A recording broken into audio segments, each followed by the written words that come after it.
Hi, everybody. This is our last speaker session before we'll give it to Lance to close it out. But we're going to talk about BTR some more.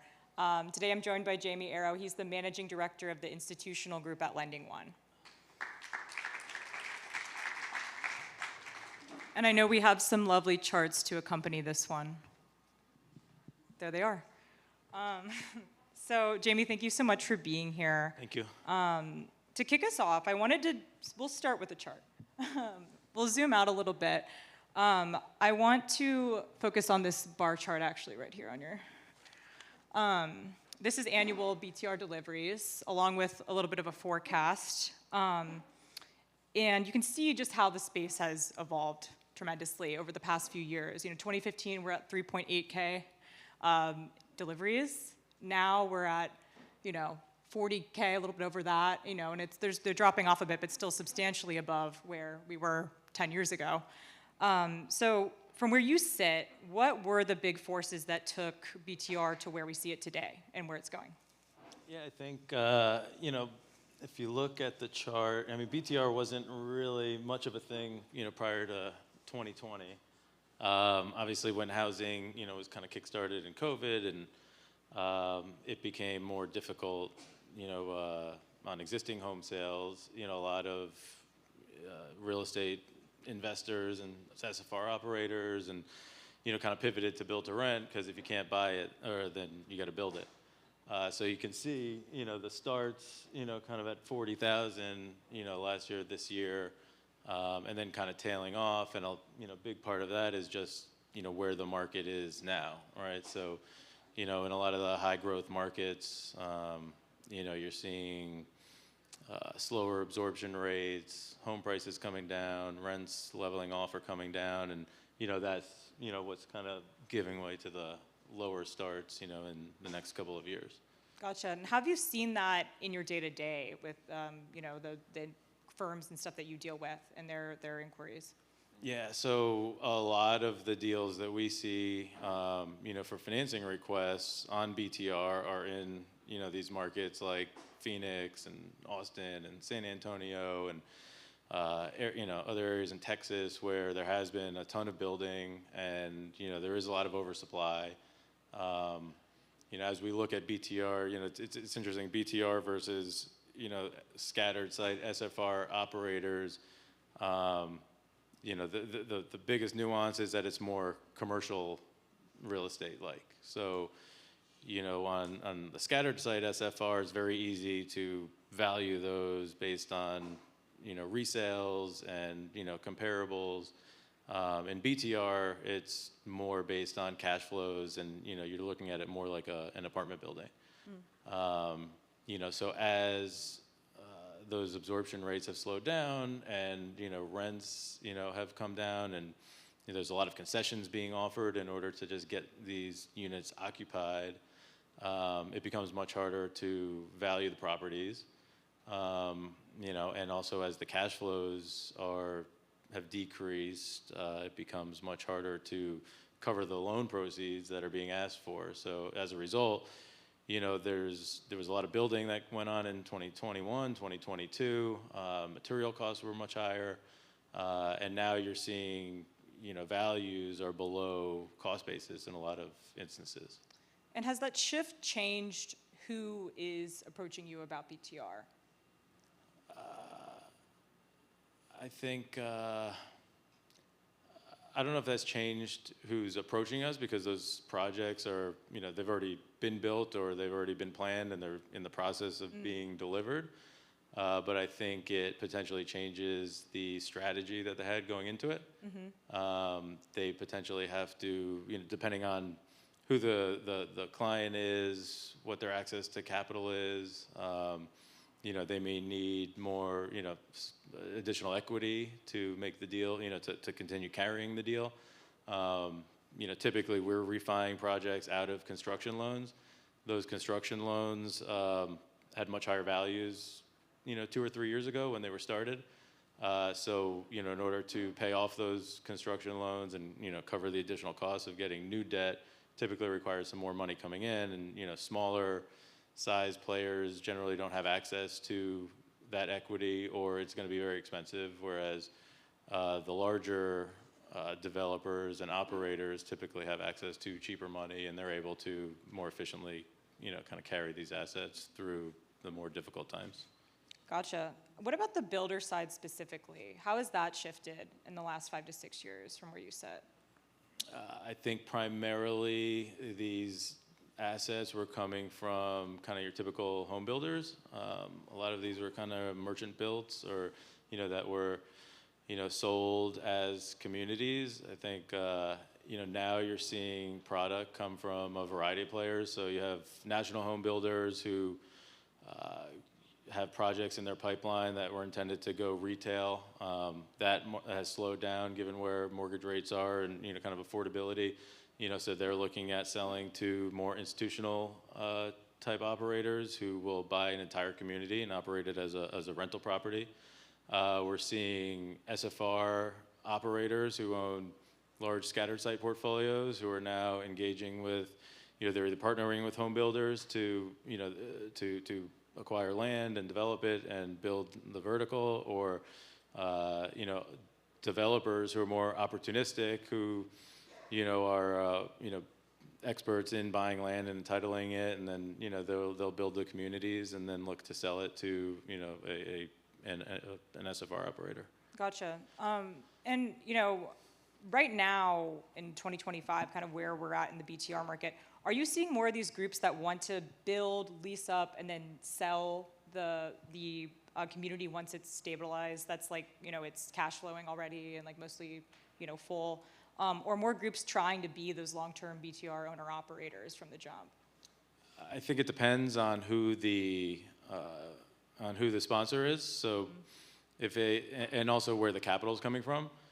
So generally there's, the kind of the development piece is going to be more opportunistic and more higher yielding, and you might have private equity, backing that is looking for kind of multiples on their investment, on an exit in whatever, 5 years or something. But then you have operators who are really building it just to have access to the homes.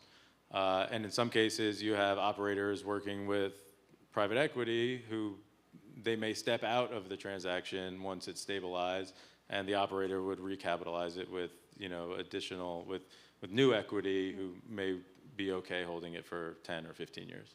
I see. So let's look at another one of these charts here. I'm gonna keep flipping back and forth. So let's look at the map here. So this is I believe it's the 2020 through 2024 single-family BTR units currently in the pipeline. So that's things that are already built and things that were, in the process of being built and delivered.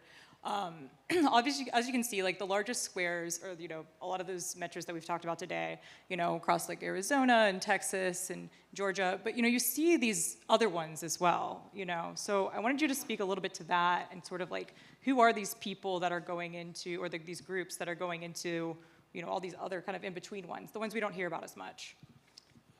Well, I think it's, kind of all of the same folks. A lot of the, operators who are involved, kind of, just naturally how the SFR market, has evolved. Their footprints are in, kind of the typical Sunbelt, states, Florida, Texas, Phoenix.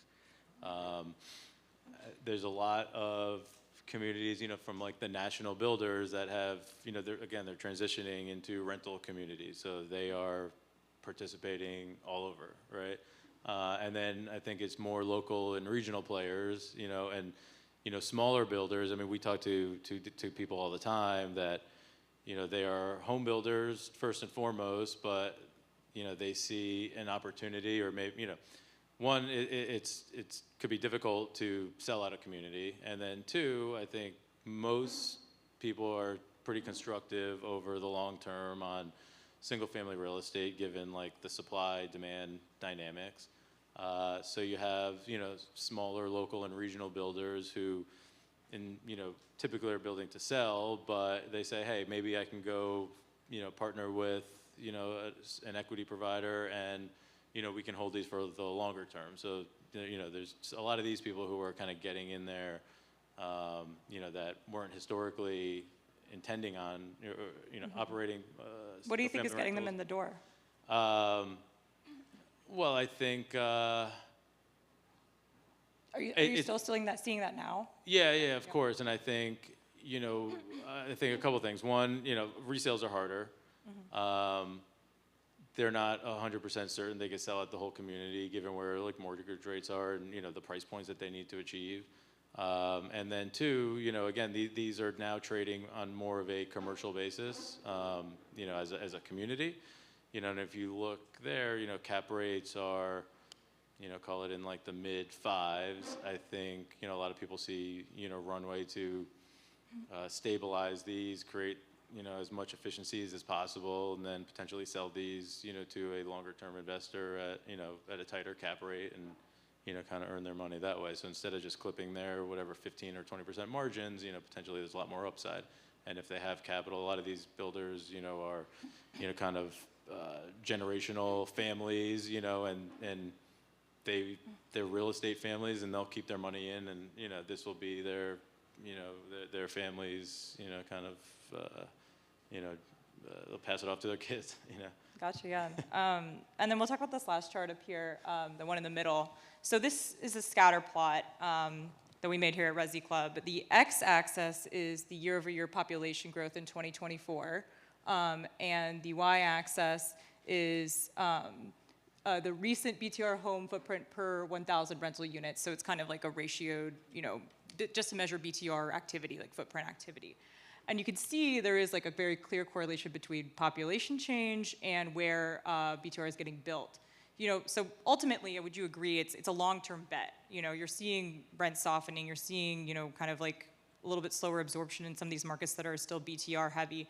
Do you think that's still the mentality a lot of the people are coming to, where it's this long-term bet based on A, population, and B, like land availability? Yeah, I mean, generally it's long-term outlooks on migration and, employment opportunities and taxes and weather in a lot of cases, right? So like you continue to have a lot of these areas where there's, people moving to them. So obviously they need houses. Like there could be the short-term blip where, oops, maybe we built way too many homes over the last couple of years, but over the next couple of years, those will be absorbed, and then we'll kind of kickstart, the building again in those same areas. Also, a lot of those areas are the places where you can actually buy land and build, right? As a lot of the, in the Northeast, right? It's very difficult to do that. Yeah. So you really see both sides of the table when these deals happen. What's a gap you notice between how BTR builders see a deal and how their capital partners see it? Yeah. So builders, their job is to build, right? So their expertise is, generally acquiring land, entitling it, building it efficiently. I think no matter what, they need to continue building, right? They've got to keep the pipes open. They've got to keep their subs employed. That's their business, right? So they need to continue moving just in order to, kind of stay afloat. And, maybe their margins are a little bit skinnier, but they know that, ultimately that'll normalize. So they're going to continue building it, maybe just earning less money. The equity that's coming in, they have a lot of options of where they can invest.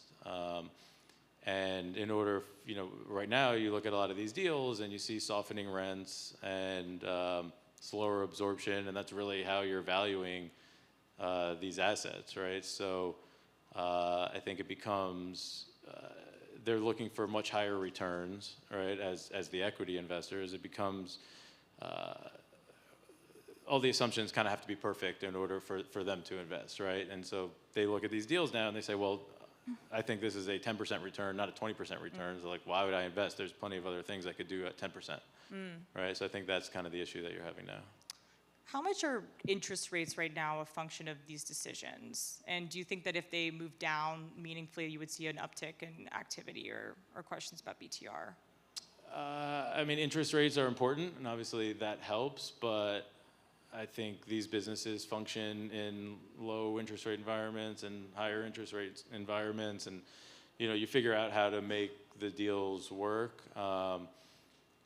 There's a variety. There's always a trade-off between leverage and pricing, and you can go to a bank, you can go to a private lender, you could, there are options, And financing's, I mean, it's necessary to kind of get these projects to the finish line. So like, I don't know that there'd be a lot more activity. You know, I think rates are kind of in a okay spot right now. They're not crazy. I mean, we're doing loans in you know, 5s and 6s. I mean, that seems somewhat normal to me. So yeah, I mean, sure. If money is cheaper, people will spend more. Yeah. And when a deal dies on your desk with, you know, regarding BTR, what was the most common reason, and what do you think could have been done differently?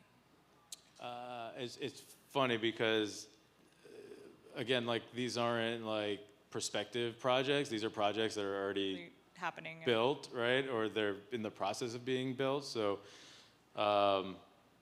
deals don't necessarily just completely die in a lot of cases, especially right now. They just kind of get kicked down the road. Reframing or, you know, a restructuring? Yeah. Yeah, I mean, look, in some cases, you know, a deal might be upside down and it's going to be distressed and they might have to sell it, or they might have to go find new investors.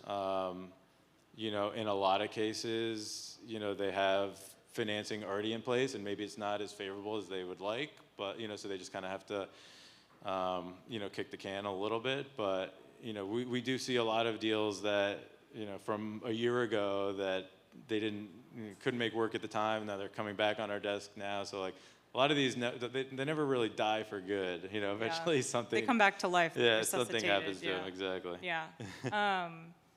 And can you tell me, you know, anything else that you've noticed just in this year? I feel like it's, you know, we look at this chart up here and it's a little bit of a pivotal year for BTR, and you see some of the interest start to go down a little bit. Can you tell me a little bit more about how that sentiment is being expressed amongst like the firms and stuff you talk to? In terms of lower supply in future years, I think, you know, generally right now, I think it's viewed somewhat favorably in terms of, you know, from our aspect, right? Yeah. You know, because again, like all the projects that we're working on, we're trying to, you know, ultimately get stabilized, right? So like, you kind of need some of these, you know, some of the supply to come down in order to, you know, fully occupy these communities, and then, you know, obviously you can, you know, kind of build more. But, you know, certainly, I think the oversupply right now is the bigger concern than potentially some like undersupply in, you know, 2 years. Right. Yeah. But the general thesis is that, you know, if you can get through the next couple of years and get some of these units absorbed, you know, things will kind of normalize, you know, in the next couple of years.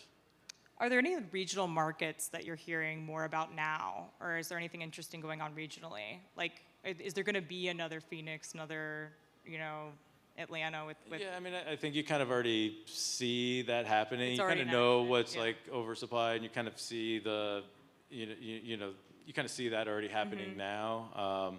You know, and then I think that's also causing people to kind of look at other markets like the Midwest, for instance. Yeah, that's what I was going to ask. Yeah. People really want to go there because like you can't build as easily. There's not as much land. You know, generally prices and rents like in the Midwest, Northeast are a little bit, you know, stickier. So you know, you see a lot of people who really like those How do markets. those projects look different than the ones in like the Southwest and the Southeast, based on, you know, land restriction and population growth and that kind of thing? Yeah, I think generally they're a little bit smaller, maybe less amenitized, because you're not necessarily competing with like 5 of the same communities, you know, within a few miles of each other. There's just much less of this type of product in those markets, whereas like Phoenix, Texas, Florida, like everything's a, you know, gated community with a pool and a clubhouse. The amenities, yeah. Okay, and we'll close it out. So if we fast forward to 2026 and beyond, what do you think is going to look different about, you know, who's getting in the mix with BTR and where BTR goes? I think, you know, it's interesting. I think the bigger home builders are becoming more prevalent. Obviously, like their expertise is building, they're supplying a lot of product, and you're seeing a lot more activity from, you know, kind of the national home builders to institutions, you know, more so than obviously really ever seen before. It was never really a thing until the last couple of years. So I think you're going to continue to see that. A lot of the bigger home builders that we talk to, like that's a big part of their plan is, you know, being able to work with these larger institutions and, you know, either sell communities that they've already built, or also, they can take some risk off the table and they can work as fee builders for, some of these operators or developers, and still stay in the mix that way. Gotcha. Thank you so much, Jamie. Thank you.